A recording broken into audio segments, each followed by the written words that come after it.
عاشق کا عشق جھلکتا ہے. دیکھیں گے جو خیر البشر سے وفا کر رہے ہیں. ملاحظہ فرمائیں جو خیر البشر سے وفا کر رہے ہیں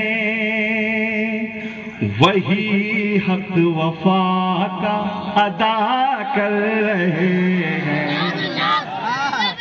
جو خیر البشر سے وفا کر رہے ہیں وہی حق وفا کا ادا کر رہے ہیں. جو خیر البشر سے وفا کر رہے ہیں وہی حق وفا کا ادا کر رہے ہیں. جو خیر البشر سے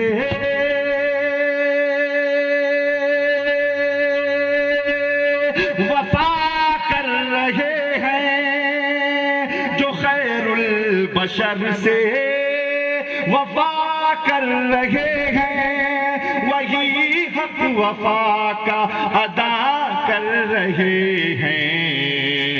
وہی کر رہے ہیں بلندی پہ قسمت وہی کر رہے ہیں بلندی پہ قسمت جو ذکر حبیب خدا. اللہ سبحان اللہ وہی کر رہے ہیں بلندی پہ قسمت جو ذکر حبیب خدا کر رہے ہیں. جو خیر البشر سے وفا کر رہے ہیں وہی حق وفا کا ادا کر رہے ہیں. دیکھیں سرکار دو عالم کے مراتب اور مناقب کے تعلق سے ملاحظہ فرمائیں. شعر دیکھیں الگ سب سے ہے ان کی ذات مکرم. ملاحظہ فرمائیں گے کہ الگ سب سے ہے ان کی ذات مکرم وہ ہے میرے آقا کہ بچپن کا عالم. الگ سب سے ہے ان کی ذات مکرم کہ ہے میرے آقا کہ بچپن کا عالم. الگ سب سے ہے ان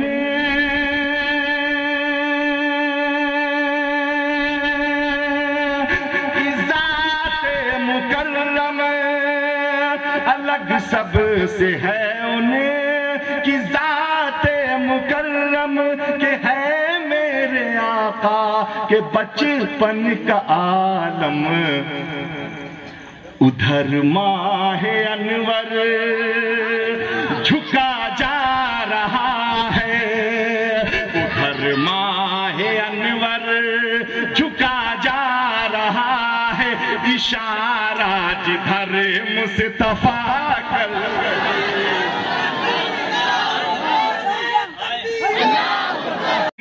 حق وفا کا ادا کر رہے ہیں. اور یہ تاریخ کا خوبصورت لمحہ ملاحظہ فرمائیں. علماء بیٹھے ہیں جانکار بیٹھے ہیں. ملاحظہ فرمائیں کہ تھا مستی میں ایک دن نبی کا دیوانہ. توجہ کے ساتھ ملاحظہ فرمائیں. تھا مستی میں ایک دن نبی کا دیوانہ جسے لوگ کہتے ہیں بہلول دانا. علماء جانتے ہیں.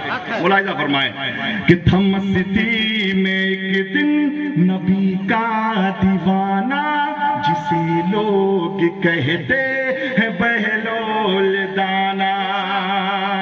تھا مستی میں ایک دن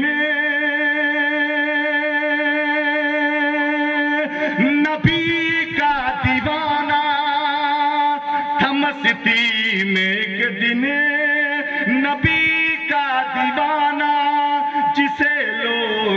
کہتے ہیں بہلول دانا، جسے لوگ کہتے ہیں بہلول دانا، وہ چھوٹا وہ مٹی کا چھوٹا گھرونڈا بنا کر، مٹی کا چھوٹا گھرونڈا بنا کر زبیدہ کو جنت عطا کر۔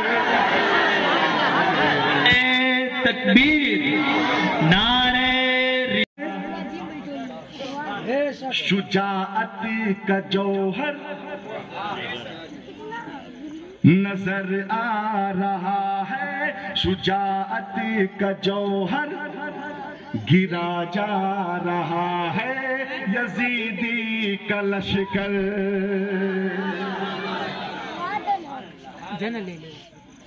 نظر آ رہا ہے۔ آج آواز کھینچ رہا ہے، کیا ہو رہا ہے سمجھ نہیں، آواز سننا چاہیے گا، جذبے پہ جائیے گا اور الفاظ پہ جائیے گا۔ ملاحظہ فرمائے، دیکھیں آواز رہے نہ رہے ہمیں کوئی فرق نہیں پڑتا، بس بارگاہ میں خراج پیش ہو جائے۔ ملاحظہ فرمائے، دیکھیں نظر آ رہا ہے شجاعت کا جوہر گرا جا رہا ہے، یزیدی کا لشکر نظر آ رہا ہے، شجاعت کا جوہر گرا جا رہا ہے، یزیدی کا لشکر نظر آ رہا ہے، شجاعت کا جوہر گرا جا رہا ہے، یزیدی کا لشکر گرا جا رہا ہے، یزیدی کا لشکر۔ ایک لوگوں کی شرکت، ایک لوگوں کی شرکت۔ حسین اپنے بابا، حسین اپنے بابا کی شمشیر لے کر، حسین اپنے بابا کی شمشیر لے کر، حسین اپنے بابا کی شمشیر لے کر یزیدوں پہ محشر بپا۔ سبحان اللہ، سبحان اللہ، سبحان اللہ۔ اس لیے کہ ہاتھ صرف میرا ہاتھ نہیں ہے، اگر میں ہاتھ دوں گا تو صدیق کی صداقت بھی چلی کرنے جاتے ہیں، چند دنوں کے لیے، چند دنوں کے لیے جاتے ہیں، دل گنبد خضرا سے لگ کر رہ جاتا ہے۔ جب ایجنٹ یا کمپنی کے لوگ کہتے ہیں واپس چلنا ہے، پوچھو ان کے دلوں سے کیا گزرتی ہے دل پہ۔ یہ چند دنوں کا معاملہ ہے، چند دنوں کا معاملہ ہے۔ مدینے کو اللہ اکبر، امام حسین کی پیدائش مدینے منورہ میں ہوئی، مسجد نبوی میں آپ کی پرورش ہوئی، حضور کی آغوش میں آپ نے زندگی جینا سیکھا۔ اللہ اکبر کبیرہ، وہ ایسے معاملات، وہ ایسے زندگی کے لمحات کائنات میں کسی قیمت پر وہ لمحے حاصل نہیں ہونے والے جو لمحے مدینہ منورہ میں سرکار دو عالم کے ساتھ گزر گئے۔ وہ مدینہ پاک امام حسن و امام حسین رضی اللہ تعالیٰ عنہ فرماتے ہیں کہ اب وہ مدینہ چھوڑنا پڑے گا۔ اللہ اکبر کبیرہ، ان کے دل سے پوچھو کیا گزر رہی ہوگی۔ میں بتاؤں مدینے کی محبت کیا ہوتی ہے۔ اللہ اکبر، اسی ہندوستان کی تقریباً 60 سے 70 سال قبل ایک نیک صفت انسان جب حج کرنے کے لیے مدینہ شریف جاتے ہیں، مدینہ شریف پہنچے، فرمایا پانی کے راستے سے سفر تھا، پہنچے، کہا مسجد نبوی کے اطراف میں اپنے خیمے کو لگا دیا۔ لگانے کے بعد پہلے تو ہوٹل وغیرہ تھے نہیں، جہاں ملا وہیں پر اپنے خیمے کو لگا دیا۔ اب اس کے بعد آپ لوگ رہ رہے ہیں، کیا دیکھتے ہیں گرمی کا عالم ہے، گرمی سخت ہے، وہاں پر تربوز ملا کرتا تھا۔ توجہ کا طالب دیکھیں مدینے کی محبت کیا ہوتی ہے۔ تربوز ملا کرتا تھا، کہا اس نیک صفت انسان نے کہ ہم لوگ تربوز لیتے تھے اور کھاتے تھے، کھا کر کے اس کو پھینک دیا کرتے تھے۔ ایک جگہ تھی جہاں پر ہم لوگ رکھ دیا کرتے تھے۔ اکثر آپ نے دیکھا ہوگا جو تربوز جو ہوتا ہے اس میں کچھ سرخی باقی رہتی ہے، کچھ لال پن باقی رہتا ہے۔ کیا دیکھا اس نیک صفت انسان نے کہ ایک 7 یا 8 سال کا بچہ ہے، وہ آتا ہے اس پھینکی ہوئی تربوز کو، اس پھینکی ہوئی چیز کو اٹھاتا ہے اور اس کو کریت کر کھا کر اپنا پیٹ بھرتا ہے۔ اللہ اکبر، اللہ اکبر۔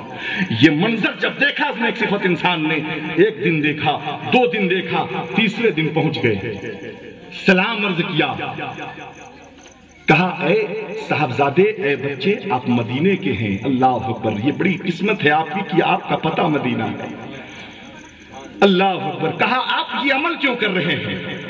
آپ یہ عمل کیوں کر رہے ہیں؟ کہا میں یتیم ہوں، میرے والد کا انتقال ہو گیا ہے، میرے والدہ نے دوسرا نکاح کر لیا ہے، بڑی گھر میں غربت ہے، فاقے ہے، کوئی ذرائع نہیں ہے. 6-7 سال کا بچہ. اور اللہ اکبر. کہا میں یہاں میزبان ہوں، مہمان آتے ہیں، میں ان سے مانگ بھی نہیں سکتا ہوں. اللہ اکبر. کیا غیرت ہے. اللہ اکبر. شہر مصطفیٰ کا یہ ادب. اللہ اللہ. کہا میں مہمان سے مانگ بھی نہیں سکتا ہوں، بس میں اس سے اپنا کام چلا لیتا ہوں. وہ نیک صفت انسان وہ کہتے ہیں کہ ایسی کی کوئی ضرورت نہیں ہے، آپ ہمارے ساتھ جب تک ہم لوگ ہیں ہمارے ساتھ کھانا تناول فرمایا کریں گے، ہمارے ساتھ کھانا کھایا کریں گے. انکار کر دیا. آپ پرسرار ہوئے، بزد ہوئے، تب جا کر کہیں مانا. ماننے کے بعد اب جب تک وہ ہیں تو ساتھ میں کھانا کھلا رہے ہیں، ساتھ میں ہیں تو ساتھ میں پانی پلا رہے ہیں. اب رہتے رہتے انسیت بڑھ جاتی ہے، محبت بڑھ جاتی ہے. اب معاملہ کیا ہوا؟ وہ دن قریب آیا جب مدینے سے جدائی کا دن آ گیا. اللہ اللہ. کہا آپ یہاں ہیں، آپ کی کفالت کرنے والا کوئی نہیں ہے، اگر ایسا ہو کہ آپ ہمارے شہر ہمارے ملک چلے تو کتنا اچھا ہوگا. شہزادے سے کہتے ہیں، 7-8 سال کے بچے سے کہتے ہیں. کہا اچھا وہاں اسکول بھی ہے؟ کہا ہاں اسکول بھی ہے، وہاں اچھے پڑھائی کے اسباب بھی ہیں، وہاں اچھی دولت بھی، اچھے کپڑے بھی ملیں گے، کھیلنے کا میدان بھی ملے گا، ساری اشیاء مہیا کرائی جائیں گی، آپ چلے ہمارے ساتھ. کہا اچھا ایسی بات ہے، چلنا ہے، وہاں ساری چیزوں کا انتظام ہے. کہا ہاں بہت اچھا ہوگا. کہا ٹھیک ہے، میں اپنی والدہ سے بتا کر کے اجازت لے کے اپنا سامان لے کے آتا ہوں. دیکھو محبت، مدینے کی محبت کیا ہوتی ہے. وہ سامان لے کر آیا بچہ، اور آنے کے بعد قافلے میں شامل ہو گیا.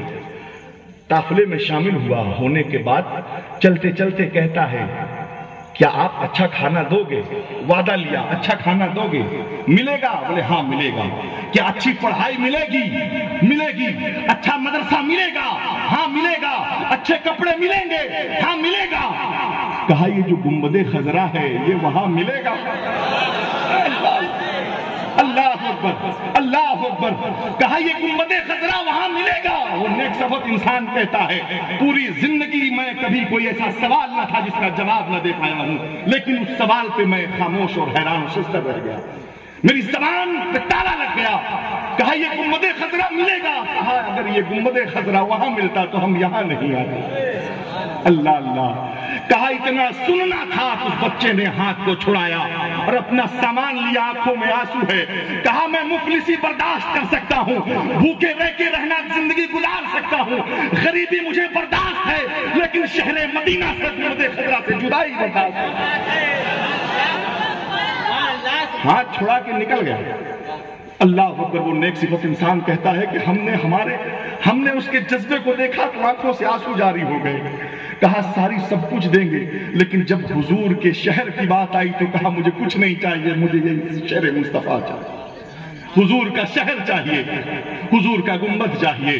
فرمایا کہ اب دیکھا کہ تیزی سے دوڑتا ہوا نکلا، اور ہم نے دیکھا کہ اتنی دور کو دیکھتے رہے جب تک وہ نظروں سے اوجھل نہیں ہو گیا. ایک 7-8 سال کا بچہ جس کے دل میں اتنی محبت شہر نبی کی، گنبد خضرا کی. تو آؤ دیکھو پوری زندگی امام حسین نے مدینے میں گزارا. 56 سال کی عمر مبارک ہے، پوری زندگی آپ کی مدینہ شریف میں گزری ہے. کیا دل پہ بیتی تھے کہ اپنے سارے معاملات دل پہ پتھر رکھ کے اللہ اکبر کبیرہ جو قربانی امام حسین نے دیا ہے وہ کسی نے قربانی آج تک پیش نہیں کیا. امام حسین گھر میں سارے لوگوں سے آ کر کے بات کرتے ہیں، مشورہ کرتے ہیں اب چلنا ہے، ساز و سامان تیار کیے جائیں. سب لوگوں نے سامان باندھنا شروع کیا ہے، سامان تیار ہو رہا ہے، سب سامان باندھا جا رہا ہے. آپ کی بڑی صاحبزادی ہیں حضرت صغرا فاطمہ رضی اللہ تعالیٰ عنہ، آپ دیکھتی ہیں سب کے سامان بند رہے ہیں، میرا سامان کوئی نہیں باندھ رہا ہے. آپ اپنی والدہ ماجدہ سے پوچھتی ہیں امی جان آپ لوگ کہاں جا رہے ہیں؟ کہا ہم لوگ اللہ کے رسول کے خاص مشن پہ جا رہے ہیں. سب کو خبر تھی، بچپن سے سب کو خبر تھی، مشہور تھی. کہا اللہ کے خاص مشن پہ. کہا سب کی تیاری ہو رہی ہے، سب کے کپڑے باندھے جا رہے ہیں، لیکن میرے کپڑے نہیں باندھے جا رہے ہیں. اللہ اللہ. آپ کی والدہ ماجدہ نے روتے ہوئے کہا کہ بیٹا کربلا جانے والوں کی فہرست ہم نے نہیں بنائی ہے، کربلا جانے والوں کی فہرست غیب سے عطا ہوئی ہے. اللہ اکبر کبیرہ کہا۔ اتنے میں سرکار امام علی مقام کی آمد ہوئی۔ امام علی مقام نے کہا یہ نہیں کہا کہ مکہ جانا ہے، سیدھا کربلا کا ذکر ہوا ہے۔ اللہ اللہ کہا۔ امام علی مقام نظر چڑا رہے ہیں کہ ہم کو مجھے سغرا سے بات نہ کرنا پڑے۔ اللہ اکبر۔ اب سغرا کہتی ہیں بابا آپ لوگ جا رہے ہیں، مجھے نہیں لے جا رہے، مجھے نہیں لے جا رہے، مجھ سے کوئی غلطی ہو گئی ہے، کوئی گستاخی ہو گئی ہے۔ کہا نہیں بیٹا تمہاری طبیعت خراب ہے، تم سخت بیمار ہو، بخار میں مبتلا ہو۔ اللہ اکبر۔ کہا حضرت سغرا نے ابا جان مجھے لیتے چلیں، میں باپ کے بہت کام آؤں گی، میری طبیعت نہیں خراب ہے، کون کہتا ہے میری طبیعت خراب ہے، میں چل کے دکھاؤں آپ کو؟ کہا تم چل بھی نہیں، میں چل کے دکھاؤں؟ یہ بخار آپ کی سواریوں کے پیچھے میں دوڑوں گی تو دوڑنے کی وجہ سے پسینہ آئے گا، بخار بھی ختم ہو جائے گا، ابا مجھے لیتے چلیں، میں بہت کام آؤں گی۔ کہا میدان کارزار میں جب لوگ مصروف ہوں گے تو میں بہت خدمت کرنے کے کام آؤں گی، میں حضرت علی اصغر کا جھولا جھولاؤں گی، ان کا دل بہلاؤں گی، ان کی دلجوئی کروں گی، ان کو رونے نہ دوں گی، میں بہت کام آؤں گی۔ اللہ اللہ امام حسین فرماتے ہیں کہ نہیں سغرا تمہاری طبیعت بہت زیادہ خراب ہے، تم چل بھی نہیں سکتی ہو۔ تو فرمایا کہ پوری طاقت کو اکٹھا کر کے حضرت سغرا کھڑی ہوتی ہیں۔ اللہ اکبر۔ جیسے کھڑی ہوئی اللہ اکبر کبیرہ فوراً بے ہوشی طاری ہو جاتی ہے۔ کیا جذبہ ایمانی تھا! اللہ اکبر۔ اٹھایا، اٹھانے کے بعد جب آپ ہوش میں آئیں تو امام حسین نے کہا بیٹا پریشان مت ہو، جب آپ کی طبیعت صحیح ہو جائے گی تو میں آپ کے بھائی علی اکبر کو بھیجوں گا، وہ آپ کو یہاں سے لے جائیں گے، آپ خط لکھنا، میں اس کو بھیجوں گا، وہ آپ کو یہاں سے لے جائیں گے۔ اب ابا تو نہ مانے، اب بھائی سے گزارش کر رہی ہے، قربان جاؤ۔ اللہ اللہ۔ حضرت سغرا نے کہا بھیا ابا کو منا لو، مجھے بھی لیتے چلو ساتھ میں۔ اللہ اکبر۔ کہا ہم وعدہ کرتے ہیں جب تمہاری طبیعت صحیح ہو جائے کہ میں خود آؤں گا تجھ کو لینے کے لیے۔ اللہ اکبر۔ اب حضرت سغرا سب سے ملاقات کرتی جا رہی ہیں، روتی جا رہی ہیں۔ اللہ حضرت محمد بن حنفیہ رضی اللہ تعالیٰ عنہ اور حضرت سغرا کے علاوہ سارے لوگوں کی تیاری ہو گئی۔ تقریباً ایک روایت کے مطابق 16 مرد اور مختلف خواتین، ایک روایت کے مطابق 19 مرد اور مختلف جو خواتین تھیں، ان سارے لوگوں کا وہ قافلہ تیار ہوا۔ اور اس کے بعد اب رات کا پہر جب گزرا تو امام حسین رضی اللہ تعالیٰ عنہ اپنی والدہ کی بارگاہ میں حاضری کے لیے جاتے ہیں۔ قربان جاؤ سرکار امام حسین سیدہ کی چوکھٹ پہ گئے، لپٹ گئے۔ اللہ اللہ اللہ۔ لپٹے کہے امی جان آپ نے کتنے ناز سے مجھے پالا تھا، اللہ اکبر۔ کہا کتنی محبت سے مجھے پالا تھا، کتنی مشقت اٹھا کر مجھے پالا تھا، آج میں اپنے مشن کے لیے جا رہا ہوں، اللہ آخری سلام میرا قبول کرے۔ اللہ اکبر۔ جس فاطمۃ الزہرا نے اپنے آنکھوں میں رکھا ہو حضرت امام حسین کو، جس فاطمۃ الزہرا نے سب کچھ تو برداشت کیا ہو لیکن امام حسین کا رونا نہ برداشت کیا ہو، وہ زہرا، وہ سیدہ فاطمۃ الزہرا تمام تر مشکلات، تمام تر چیزوں کو برداشت کر کے حسنین کریمین کو ذرہ برابر کوئی دل شکنی بھی نہ ہو، وہ بھی آپ نے برداشت نہیں کیا۔ اب سوچو جب قبر انور پر امام حسین کے آنسو زار و قطار آپ رو رہے ہیں، کیا عالم ہوگا حضرت سیدہ کا، سیدہ فاطمۃ الزہرا رضی اللہ تعالیٰ عنہ کا۔ کہتے ہیں کہ اب اجازت دیجیے، اب آخری سلام ہے، اب مدینہ چھوٹ رہا ہے، اب ہو نہ ہو کبھی دوبارہ یہاں آنا نہ ہو۔ اللہ اکبر کبیرہ۔ حضرت رکھے گا، ایک کو باقی رکھے گا، یا تو حضرت ابراہیم یا تو حضرت امام حسین۔ تو سرکار دو عالم نے کہا اگر حسین کی بات کرتا ہوں تو فاطمہ کو تکلیف ہوگی، علی کو تکلیف ہوگی، مجھے تکلیف ہوگی، اگر ابراہیم کی بات کرتا ہوں تو صرف مجھے ہی تکلیف ہوگی۔ اس کے بعد کچھ دنوں کے بعد، چند روز کے بعد حضرت ابراہیم اس دار فانی سے رحلت فرماتے ہیں۔